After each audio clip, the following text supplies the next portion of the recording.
Les médicaments des troubles de l'humeur font intervenir beaucoup de classes pharmacologiques différentes et assez complexes à mettre en perspective, et c'est pourquoi c'est intéressant d'en faire une fiche. Déjà, l'humeur, on peut le représenter sur un axe désordonné en fonction du temps. Cette humeur, elle peut être soit basse quand on est triste, soit haute quand on est euphorique, ou plutôt juste content. Et il va y avoir des limites à ne pas dépasser, que ce soit du côté triste, où en dessous on va présenter des symptômes dépressifs, et au-dessus où on va présenter des symptômes d'euphorie excessive, mais pas que, ce qui va représenter un état dit maniaque. Donc voilà, on a notre graphe avec limite haute, limite basse, et au milieu, le trait signifie humeur neutre. Et on va commencer à faire l'humeur de quelqu'un de sain, variant en fonction des périodes, en fonction du temps, qui soit long ou grand. Ça peut diminuer, augmenter en fonction de la journée. En tout cas, ça ne dépasse en théorie pas les limites hautes et basses de l'humeur. Mais il peut arriver qu'un événement particulier fasse chuter l'humeur drastiquement. Là, l'individu passe en phase dite dépressive, avec parfois des petites remontées, mais qui restent relativement rares par rapport à toute la durée de dépression qu'il peut présenter. Et puis on a la dernière partie, donc là on change potentiellement d'individu, car ça va illustrer une pathologie chronique qu'on appelle le trouble bipolaire, avec des phases dites dépressives d'humeur basse pendant un certain temps et des phases maniaques qui peuvent représenter une certaine durée aussi. Donc on va étudier ces trois situations d'individus sans pathologie, d'individus dépressifs et d'individus dits bipolaires. Du côté de l'individu sain, on va représenter la transmission à travers les neurones du cerveau par l'axone d'un neurone à gauche au niveau présynaptique et un neurone à droite au niveau postsynaptique, avec comme potentiel neurotransmetteur présynaptique la sérotonine. Ce sera sur ce neurotransmetteur que les antidépresseurs agissent primordialement. Donc toujours chez l'individu sain, le potentiel d'action arrive, donc c'est un espèce de courant électrique qui va activer la libération de sérotonine dans la fente synaptique, c'est-à-dire entre le neurone pré et le neurone post-synaptique, entre les deux neurones finalement. Il va y avoir libération de sérotonine entre les deux, et cette sérotonine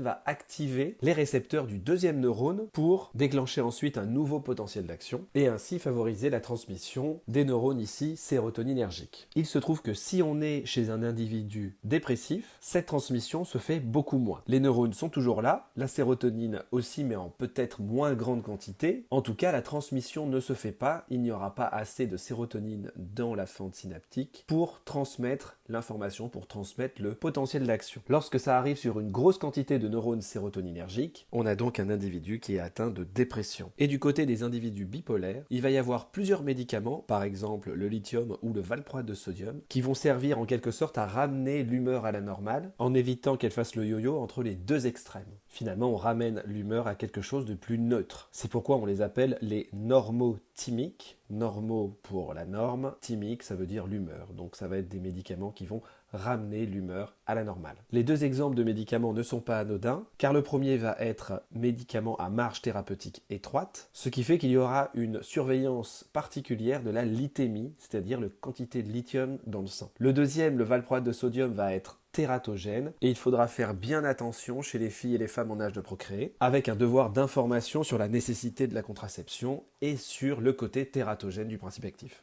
Maintenant, concernant les médicaments de la dépression, il faut d'abord se mettre en tête que tous les médicaments vont favoriser la transmission sérotoninergique. Certains vont faire que ça, et c'est le cas par exemple des inhibiteurs de la recapture de la sérotonine, plus précisément inhibiteurs sélectifs de la recapture de la sérotonine. Donc ce médicament va inhiber cette petite partie de recapture de la sérotonine afin d'augmenter la quantité de sérotonine dans la fente synaptique et éviter qu'elle revienne dans le neurone présynaptique en amont de la transmission. La sérotonine va stagner du coup dans la fente synaptique et la transmission va pouvoir continuer à se faire grâce aux médicaments. On a donc une augmentation de la transmission sérotoninergique grâce aux médicaments. Les autres médicaments qui vont agir un petit peu sur le même mécanisme sont les imipraminiques et les inhibiteurs de la recapture de la sérotonine et de la noradrénaline. C'est-à-dire que ces deux derniers vont agir de la même façon que les ISRS, mais aussi sur la noradrénaline. On a aussi les IMAO qui évitent la dégradation de la sérotonine, de la noradrénaline et de la dopamine aussi. Donc finalement, on peut faire une espèce de classification de ces antidépresseurs